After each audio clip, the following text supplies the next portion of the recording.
আসসালামু আলাইকুম। I news বাংলার আন্তর্জাতিক সংবাদে স্বাগতম। ইসরায়েলের নতুন সরকারে আরব মুসলিমদের রামদল।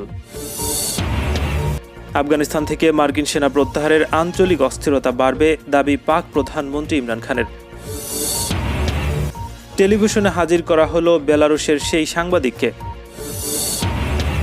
ইরানের ভোটের অধিকার কেড়ে নিয়েছে জাতিসংঘ, বললেন ইরানি পররাষ্ট্রমন্ত্রী জাওয়াদ জারিফ। এবার মোদি কমলা হ্যারিস ফোনালাপ, টিকা বন্টন নিয়ে আলোচনা। মিয়ানমার জান্তার বিরুদ্ধে ইউরোপীয় ইউনিয়নের ফের নতুন নিষেধাজ্ঞা। এবং সর্বশেষ থাকছে দরিদ্র দেশগুলোকে ৮ কোটি ডোজ টিকা দেবে যুক্তরাষ্ট্র। আপডেট আন্তর্জাতিক সংবাদ পেতে চ্যানেলটি সাবস্ক্রাইব করে বেল আইকনে ক্লিক করুন। আমাদের ভিডিওতে লাইক দিয়ে আপনার মতামত জানান। ইসরায়েলের প্রধানমন্ত্রী বেনিয়ামিন নেতানিয়াহুকে সরিয়ে নতুন সরকার গঠন করতে জোট তৈরি করেছে ৮টি বিরোধী দল। এ দলে ইতিহাসে প্রথমবারের মতো যুক্ত হয়েছে আরব ইসরায়েলিদের রাম দল।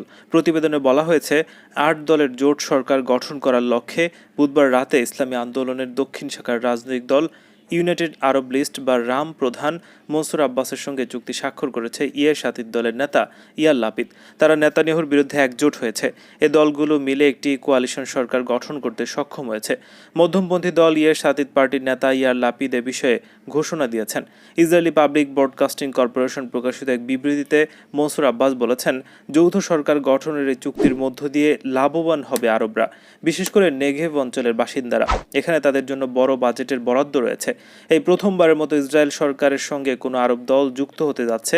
আব্বাস বলেন, এটি খুব কঠিন সিদ্ধান্ত ছিল, এ নিয়ে বিতর্ক রয়েছে, তবে আমরা বিশ্বাস করি যে সরকার গঠনের জন্য এটি সুবর্ণ সুযোগ। চুক্তি অনুযায়ী ডানপন্থী দল ইয়ামিনা পার্টির প্রধান নাফতালি বেনেট শুরুতে প্রধানমন্ত্রী হবেন। এরপর তিনি ইয়ার লাপিদের কাছে দায়িত্ব হস্তান্তর করবেন, অর্থাৎ আগামী ২০২৩ সালের ২৭শে আগস্ট পর্যন্ত ক্ষমতায় থাকবেন নাফতালি বেনেট। টুইটে এক বিবৃতিতে ইয়ার লাপিদ বলেছেন, এই সরকার ইসরায়েলি সমাজকে ঐক্যবদ্ধ করতে বদ্ধপরিকর। নতুন সরকার সবার জন্য কাজ করবে, যারা আমাদের পক্ষে তাদের জন্য, যারা আমাদের পক্ষে না তাদের জন্য। বিবাদমান দলগুলোর মধ্যে প্রায় ২ দশক ধরে চলা সংঘাতে বিপর্যস্ত আফগানিস্তান। শান্তি ফেরাতে দীর্ঘ সময় অবস্থানরত মার্কিন সেনারা আফগানিস্তান ছাড়ছে। এমন পরিস্থিতিতে কাবুল নিয়ে সতর্ক করেছেন পাকিস্তানের প্রধানমন্ত্রী ইমরান খান। তিনি বলেছেন, যুদ্ধরত দলগুলো যদি শান্তি চুক্তি বাস্তবায়নে ব্যর্থ হয় তবে এই অঞ্চলে চরম বিশৃঙ্খলা ছড়িয়ে পড়বে, এমনকি তা পাকিস্তানের নিরাপত্তার জন্য হুমকি বলে আশঙ্কা প্রকাশ করেছেন তিনি। যুক্তরাষ্ট্রের আফগানিস্তান থেকে অর্ধেক সেনা সরিয়ে নেওয়ার ঘোষণার একদিন পর বুধবার এ নিয়ে সতর্ক বার্তা দিয়েছেন পাকিস্তানি প্রধানমন্ত্রী। গত মে থেকে আনুষ্ঠানিকভাবে সেনা প্রত্যাহার শুরু হয়েছে মার্কিন প্রশাসন। ২০২০ সালে সাবেক মার্কিন প্রেসিডেন্ট ডোনাল্ড ট্রাম্পের শাসনামলে সশস্ত্র তালেবান গোষ্ঠীর সঙ্গে স্বাক্ষরিত চুক্তি অনুযায়ী মার্কিন সেনা ফেরত নেওয়ার অংশ হিসেবে এই প্রক্রিয়া চলছে। আগামী ১১ সেপ্টেম্বরের মধ্যে অর্ধেক মার্কিন সেনা প্রত্যাহারের সময় বেঁধে দিয়েছে বর্তমান প্রেসিডেন্ট জো বাইডেন। আফগানিস্তানের প্রতিদিনই কোথাও না কোথাও হামলার ঘটনায় প্রাণ হারাচ্ছেন নারী এবং শিশুসহ বেসামরিক নাগরিক। এমন অবস্থায় সেনা এবং ন্যাটো জোটের নিরাপত্তা সদস্যদের প্রত্যাহারের সিদ্ধান্তে কপালে ভাঁজ পড়েছে ইমরান খানের।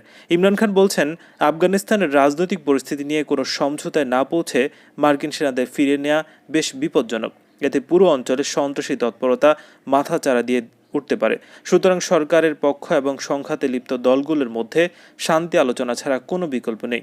9/11-এর হামলার পর ২০১১ সালে আফগানিস্তানে তালেবান সরকারের বিরুদ্ধে যুদ্ধ শুরু করে যুক্তরাষ্ট্র এবং দেশটির মিত্ররা। জঙ্গি গোষ্ঠী আল কায়েদাকে সমর্থন এবং আশ্রয় দেওয়ার অভিযোগে সন্ত্রাস বিরোধী এই যুদ্ধে তালেবানরা ক্ষমতা থেকে উৎখাত হয়। দেশটিতে মার্কিন সমর্থনের নতুন সরকার গঠিত হয়। কয়েক দফা সাধারণ নির্বাচনে সেই ক্ষমতার পরিবর্তন হলেও ১৭ বছরেরও শেষ হয়নি সন্ত্রাস বিরোধী যুদ্ধ। পরে বেশ কয়েক দফা শান্তি আলোচনাতেও কোনো সুষ্ঠু সমাধান হাজির হয়নি।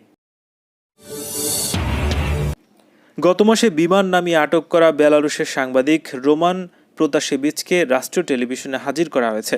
সেখানে এক সাক্ষাৎকারে সরকার বিরোধী বিক্ষোভ আয়োজনের কথা স্বীকার করেছেন তিনি, আর প্রশংসা করেছেন প্রেসিডেন্ট আলেকজান্ডার লুকাশেঙ্কার। প্রতাসেভিচের পরিবারের দাবি, চাপের মুখেই সাক্ষাৎকার নেওয়া হয়েছে। গত ২৩ মে গ্রিস থেকে লিথুয়ানিয়াগামী রায়ানএয়ারের একটি বিমানকে মাঝপথে কৌশলে মিনস্কে নামতে বাধ্য করে সাংবাদিক রোমান প্রতাসেভিচকে গ্রেফতার করে বেলারুশ। ভিন্ন মতাবলম্বী এই সাংবাদিককে গ্রেফতার করতে ইউরোপের অভ্যন্তরীণ এই ফ্লাইটকে মিনস্কে নামতে বাধ্য করা হয়েছে। পশ্চিমা দেশগুলোর অভিযোগ বেলারুশ বিমান ছিনতাই করেছে। এরপর ইউরোপের এয়ারলাইন্সগুলোর বেলারুশের আকাশসীমা ব্যবহার না করার সিদ্ধান্ত নিয়েছে। একই সঙ্গে বেলারুশের এয়ারলাইন্সগুলোকে ইউরোপের আকাশসীমা ব্যবহার করতে না দেওয়ার সিদ্ধান্ত হয়। গত বছর পর্যন্ত টেলিগ্রাম মেসেজিং অ্যাপে নেক্সট্রা চ্যানেলের এডিটর ছিলেন রোমান প্রতাসেভিচ। গত বছর তাকে সন্ত্রাসী কার্যক্রমে যুক্ত ব্যক্তিদের তালিকাভুক্ত করা হয়। গত বছরের 9 আগস্ট প্রেসিডেন্ট নির্বাচনে দীর্ঘদিনের শাসক আলেকজান্ডার লুকাশেঙ্কা আবারও জয়লাভ করলে বেলারুশ জুড়ে ব্যাপক বিক্ষোভ শুরু হয়। নির্বাচনে জালিয়াতির অভিযোগ শুরু হওয়া এই বিক্ষোভ দমনে নিপীড়ন শুরু হয়। বর্তমানে বিক্ষোভ কমে এসেছে, আর বিরোধী নেতাদের কারাগার নয়তো নির্বাসনে পাঠানো হচ্ছে। বৃহস্পতিবার স্থানীয় সময় সন্ধ্যায় রাষ্ট্র টেলিভিশনে হাজির করা হয় আটক সাংবাদিক রোমান প্রতাসেভিচকে। সেখানে তিনি দাবি করেছেন নিজের ইচ্ছাতেই সাক্ষাৎকার দিতে রাজি হয়েছেন। তিনি স্বীকার করেছেন আলেকজান্ডার লুকাশেঙ্কার পতন ঘটানোর চেষ্টা করেছেন তিনি। রোমান প্রতাসেভিচ বলেছেন তিনি প্রেসিডেন্ট লুকাশেঙ্কার ব্যাপক সমালোচনা করলেও এখন বুঝতে শুরু করেছেন যে তিনি ঠিক কাজটা করেছেন আর তাকে শ্রদ্ধা করা শুরু করেছেন। সাক্ষাৎকারের শেষ দিকে তিনি কান্নায় ভেঙে পড়ে আশা প্রকাশ করেন একদিন তিনি বিয়ে করবেন আর সন্তান নেবেন। ইসলামী প্রজাতন্ত্র ইরানের পররাষ্ট্রমন্ত্রী মোহাম্মদ জাওয়াদ জারিফ বলেছেন 193 সদস্যের জাতিসংঘ সাধারণ পরিষদে তার দেশের ভোট দেওয়ার অধিকার কেড়ে নিয়েছে এই বিশ্ব সংস্থা, অথচ আমেরিকার অর্থনৈতিক নিষেধাজ্ঞার কারণে ইরান খাদ্য এবং জরুরি ওষুধপত্র কিনতে পারছে না। সে বিষয়টি উপেক্ষা করে চলেছে জাতিসংঘ। গত বৃহস্পতিবার জাওয়াদ জারিফ টুইটারে পোস্টে বলেছেন কাগজে কলমে জাতিসংঘ ইরানকে তার ভোট দেওয়ার অধিকার থেকে বঞ্চিত করল। এর একদিন আগে জাতিসংঘ মহাসচিব অ্যান্তোনিও গুতেরেস জাতিসংঘ সাধারণ পরিষদের সভাপতি ভলকানো বোজরিককে লেখা এক চিঠিতে জানিয়েছেন ইরানকে ভোটের অধিকার ফিরে পেতে হলে $1,62,51,000 পরিশোধ করতে হবে। এ সম্পর্কে জাওয়াদ জারিফ তার টুইটারে লিখেছেন ইরানের বিরুদ্ধে মার্কিন অর্থনৈতিক সন্ত্রাসবাদের বিষয়টি জাতিসংঘ মোটেই বিবেচনা করেনি। মার্কিন নিষেধাজ্ঞার কারণে ইরান খাদ্য কেনার মতো জরুরি কাজে অর্থ ব্যয় করতে পারছে না, সে বিষয়টি উপেক্ষিত থেকে গেছে। জাতিসংঘ সনদের 19 নম্বর অনুচ্ছেদ অনুসারে যেসব দেশ 2 বছর জাতিসংঘকে বার্ষিক চাঁদা দিতে ব্যর্থ হবে সাধারণ পরিষদে তাদের ভোটের অধিকার বাতিল হবে। এ কারণে ইরান, মধ্য আফ্রিকান প্রজাতন্ত্র, Comoros, Congo, Libya, Niger, Sao Tome and গ্রিনপিস, দক্ষিণ সুদান এবং জিম্বাবুয়ের ভোটের অধিকার বাতিল হয়েছে। মার্কিন নিষেধাজ্ঞার কারণে বিভিন্ন দেশে আটকে থাকা অর্থ সংগ্রহ করতে পারছে না ইরান, ফলে জাতিসংঘের চাঁদা দিতে পারেনি ইরান। ভারতের প্রধানমন্ত্রী নরেন্দ্র মোদীকে ফোন করেছেন যুক্তরাষ্ট্রের ভাইস প্রেসিডেন্ট কমলা হ্যারিস। ফোন আলাপে যুক্তরাষ্ট্রে থাকা করোনার উদ্ধৃত টিকা বন্টন নিয়ে আলোচনা ছাড়াও ভারত মার্কিন সম্পর্ক জোরদার করা নিয়ে কথা বলেছেন উভয় নেতা। ভারতের উদ্ভূত মার্কিন ভাইস প্রেসিডেন্টের পক্ষ থেকেই এই ফোনটি করা হয়েছে বলে জানিয়েছে দেশের বার্তা সংস্থা ANI। দুই রাষ্ট্রনেতার মধ্যে ঠিক কী কথাবার্তা হয়েছে সে বিষয়ে এখনও স্পষ্টভাবে কিছু জানা যায়নি। সম্প্রতি যুক্তরাষ্ট্রের হাতে থাকা উদ্ধৃত কোভিড টিকা অন্য দেশে পাঠানোর কথা ঘোষণা করেছেন বাইডেন প্রশাসন। বিভিন্ন দেশে টিকা সরবরাহ করার কোভ্যাক্স নামের যে প্রকল্প চালু করেছে জাতিসংঘ, সেই প্রকল্পের মাধ্যমেই দেশটির হাতে থাকা উদ্ধৃত টিকার 75% অন্য দেশে পাঠানো হবে জানিয়েছেন বাইডেন হ্যারিস সরকার। সেই টিকার একটি অংশ পাবে ভারত। সে বিষয়ে মোদির সঙ্গে কমলা হ্যারিসের কথা হয়ে থাকতে পারে বলে মনে করছেন কূটনীতিক মহল। হোয়াইট হাউসের সিনিয়র উপদেষ্টা এবং মুখপাত্র সাইমন স্যান্ডার্স জানিয়েছে যুক্তরাষ্ট্র কিভাবে জরুরি পরিস্থিতিতে বহু দেশকেই টিকা দিয়ে সাহায্য করছে। ভারতের প্রধানমন্ত্রী নরেন্দ্র মোদীর সঙ্গে কথা বলার সময় মার্কিন ভাইস প্রেসিডেন্ট মূলত এটাই জানিয়েছেন। এর আগে বাইডেন প্রশাসনের পক্ষ থেকে জানানো হয়েছিল উদ্ধৃত 75% কোভ্যাক্সিন জাতিসংঘের সহায়তায় সারা বিশ্বে বন্টন করতে চায় তারা। সব মিলিয়ে 2.5 কোটি ডোজ বন্টন করবে দেশটি। মোদী সরকারের আশা মার্কিন সহায়তায় ভারতও প্রচুর পরিমাণে টিকা আমদানি করতে পারবে। গত মাসে যুক্তরাষ্ট্র সফরে গিয়েছিলেন ভারতের কেন্দ্রীয় পররাষ্ট্রমন্ত্রী এস জয়শঙ্কর। বাইডেন প্রেসিডেন্ট হিসেবে দায়িত্ব নেওয়ার পর প্রথম কেন্দ্রীয় মন্ত্রী হিসেবে দেশটি সফর করেছেন তিনি। দুদিনের সফরে তিনি মার্কিন প্রশাসনের শীর্ষস্থানীয় কয়েকজন কর্মকর্তার সঙ্গে সাক্ষাৎ করেন। মিয়ানমারের জান্তা সরকারের ওপর নতুন করে নিষেধাজ্ঞা আরোপ করতে যাচ্ছে ইউরোপীয় ইউনিয়ন। বৃহস্পতিবার সংস্থার পররাষ্ট্র বিষয়ক প্রধান জোসেফ বোরেল্লে ব্রিটিশ বার্তা সংস্থা রয়টার্সকে কথা জানিয়েছেন।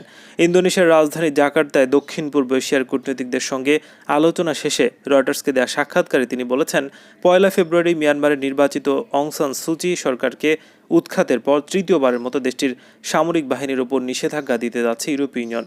বারোল্লে আরও জানিয়েছেন, তৃতীয় ধাপের নিষেধাজ্ঞার প্রস্তুতি নেওয়া হয়েছে। আগামী কয়েকদিনের মধ্যে এটি কার্যকর হবে। এবারে নিষেধাজ্ঞার আওতায় সামরিক সরকারের কর্মকর্তা এবং সেনাবাহিনীর অর্থনৈতিক স্বার্থের প্রতিনিধিত্ব করা প্রতিষ্ঠানকেও অন্তর্ভুক্ত করা হবে। সামরিক অভ্যুত্থানের পর এ পর্যন্ত মিয়ানমারে 21 সামরিক কর্মকর্তার সম্পত্তি জব্দ, ভ্রমণে নিষেধাজ্ঞা আরোপ করেছে ইউরোপীয় ইউনিয়ন। একের পর এক নিষেধাজ্ঞার কবলে পড়া মিয়ানমারে বিনিয়োগ করা অনেক ইউরোপীয় প্রতিষ্ঠান দেশটি থেকে ব্যবসা গুটিয়ে নিয়েছে। জাকার্তায় দক্ষিণ পূর্ব এশিয়ার দেশগুলোর জোট আসিয়ান প্রতিনিধির সঙ্গে আলাপচারিতায় মিয়ানমারের সংঘাতময় পরিস্থিতি স্বাভাবিক করার পাশাপাশি গণতান্ত্রিক উপায়ে স্বচ্ছ নির্বাচনের তাগিদ দিয়েছেন ইউরোপের পররাষ্ট্র বিষয়ক প্রধান। মিয়ানমারের গণতন্ত্র ফেরাতে উদ্যোগ নেওয়ার ক্ষেত্রে আসিয়ান সমালোচনার মুখে থাকলেও বোরেল্লে বলেছেন, জোটটি সম্ভাব্য ভালো কাজ করেছে এবং এই লক্ষ্যে কূটনৈতিক উদ্যোগ তাদের নেতৃত্ব দেওয়া হচ্ছে। বিশ্বব্যাপী বিভিন্ন দেশকে 8 কোটি ডোজ করোনার টিকা দেওয়া হবে বলে ঘোষণা দিয়েছেন মার্কিন প্রেসিডেন্ট জো বাইডেন। এর মধ্যে 75% ডোজ কোভ্যাক্স প্রোগ্রামের মাধ্যমে ইতিমধ্যে বিতরণ করা হয়েছে। হোয়াইট হাউসের ঘোষণায় বলা হয়েছে, কোভ্যাক্সের মাধ্যমে টিকা বিতরণ ওয়াশিংটন, ল্যাটিন আমেরিকা এবং ক্যারিবীয় অঞ্চল, দক্ষিণ এবং দক্ষিণ পূর্ব এশিয়া, আফ্রিকাকে প্রাধান্য দেওয়া হবে। বৃহস্পতিবার বাইডেন এক বিবৃতিতে বলেছেন, আমরা অনুগ্রহ নিশ্চিত করতে অথবা সুবিধা নিতে এই টিকা বিতরণ করছি না। আমরা এই টিকা সরবরাহ করছি জীবন বাঁচাতে, বিশ্ব থেকে এই মহামারীর অবসান ঘটাতে, আমাদের মূল্যবোধের দৃষ্টান্ত স্থাপনের জন্য। বাইডেন এর আগে বিশ্বব্যাপী 8 কোটি ডোজ কোভিড-19 টিকা বিতরণ জুনের শেষ নাগাদ সম্পন্ন করার ঘোষণা দেন। হোয়াইট হাউসের কোভিড-19 মোকাবেলার সমন্বয়ক জেফ জেন সাংবাদিকদের বলেছেন, এই উদ্যোগের প্রথম 2.5 কোটি ডোজ রফতানির প্রক্রিয়া চলমান রয়েছে। আপডেট আন্তর্জাতিক সংবাদ পেতে চ্যানেলটি সাবস্ক্রাইব করে বেল আইকনে ক্লিক করুন। আমাদের ভিডিওতে লাইক দিয়ে আপনার মতামত জানান।